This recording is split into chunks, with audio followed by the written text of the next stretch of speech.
아직도 결제할 때 지갑 들고 다니세요? 요즘 누가 그래요? 휴대폰으로 결제하지. 삼성 휴대폰만 가능한 거 아니고 이제 애플도 가능할지 모릅니다. 국내에 애플페이가 도입된다는 소식이 솔솔 들려오는데요. 오늘의 스태그 애플페이 지금 시작합니다. 드디어 애플페이가 한국에 상륙합니다. 글로벌 결제 규모 2위 애플페이의 국내 진출 소식에 아이폰 이용자들은 환영하고 있는데요. 실물 카드 없이 아이폰만으로도 상품 결제가 가능한 애플페이에 대한 기대감이 높습니다.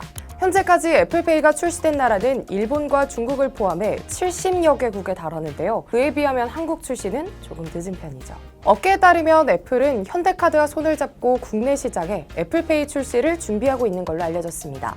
애플과 현대 둘 다 애플페이 국내 도입을 공식화한 적은 없지만 금융업계와 유통업계 등에 따르면 애플페이 도입 정황이 곳곳에서 포착되고 있습니다. 현재 금융감독원은 현대카드가 애플페이 도입을 위해서 신청한 약관 심사를 진행 중이래요. 금감원 관계자는 현재 애플페이 약관을 열심히 들여다보곤 있지만 심사 완료 시기는 아직 확답해드리기 어렵다라고 말했는데요. 통상 금감원의 금융 약관 심사가 1개월에서 2개월 정도의 물리적 시간이 소요된다는 점을 고려하면 오프라인 정식 서비스는 이르면 12월 말로 업계는 예상합니다. 드디어 삼성폰 유저를 부러워하지 않아도 되는 걸까요?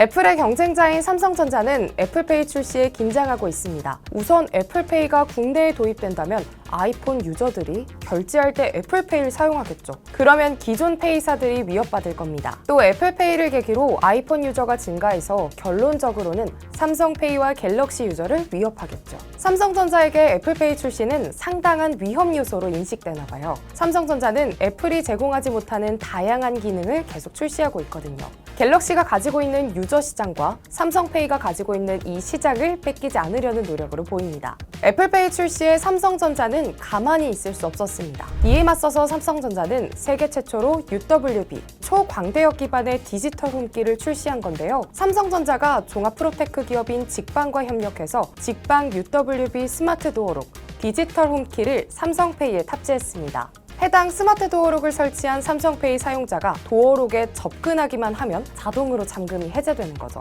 스마트폰을 소지하기만 하면 비밀번호 입력 등 별도의 인증 절차 없이 비접촉으로 편리하게 출입할 수 있는 건데요. 이제 더 이상 가방에서 집키를 찾지 않아도 되는 겁니다.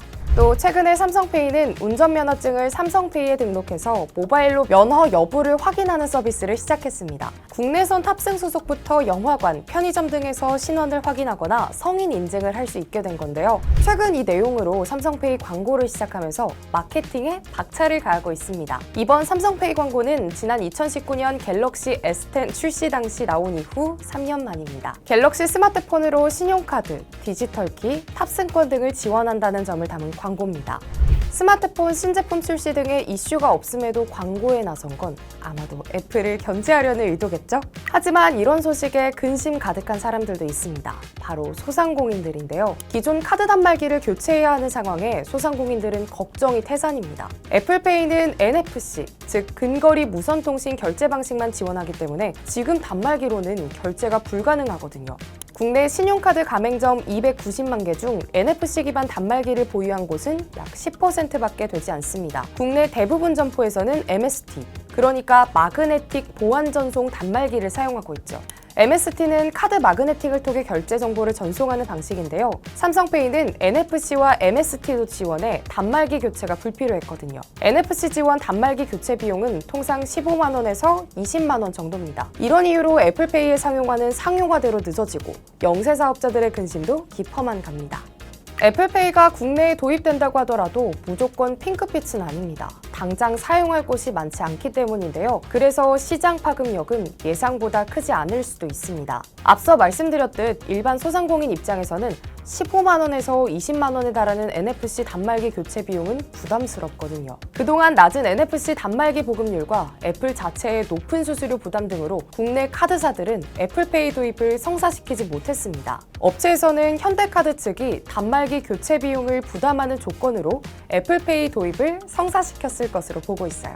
향후 NFC 단말기 보급률이 높아지면서 사용처가 많아진다고 해도 기존 결제시장 점유율을 뒤집을 수 있을지도 미지수입니다. 국내 간편결제업계는 온라인에서는 네이버 카카오페이가, 오프라인은 삼성페이가 압도적이라고 합니다. 애플페이가 출시된다고 해도 시장 선점 효과 때문에 갤럭시 이용자가 이탈할 가능성은 낮아 보이네요. 애플페이는 삼성페이와 비교해서 국내 사용처가 적은 건 사실입니다. 하지만 네트워크 연결 없이도 사용이 가능해서 휴대성과 편의성이 높은 편이죠. 과연 굴러온 돌이 박힌 돌을 빼낼 수 있을까요? 오늘 얘기는 여기까지입니다. 구독과 좋아요, 알림 설정 잊지 마시고 다음 시간에 봐요. 안녕!